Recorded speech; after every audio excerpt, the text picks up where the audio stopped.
আসসালামু আলাইকুম। থাই জ্বালানা লাগানোর পর বৃষ্টির পানি রুমের ভিতরে প্রবেশ করে, সেক্ষেত্রে আপনার করণীয় কী?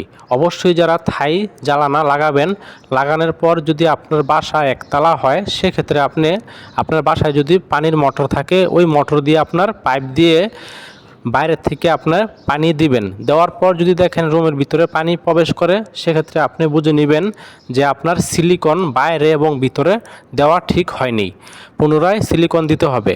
অবশ্যই আপনারা মিস্ত্রির সাথে বলবেন ভালো করে সিলিকন দিতে, এরপরও আপনি চেক করে নেবেন। সেক্ষেত্রে যদি আপনি চেক না করেন, পরবর্তীতে বৃষ্টি আসলে কিন্তু আপনার রুমের ভিতরে পানি আসবে। তো চেক করে নিলে কিন্তু আপনার একবারের কাজ দ্বিতীয়বার করতে হবে না। তো এখানে আপনারা দেখতে পাচ্ছেন কয়েকটা জ্বালানা দিয়ে মোটরের পানি দেওয়া হয়েছে, চেক করার পর পানি আসছে, আবার কত রাত আসে নাই।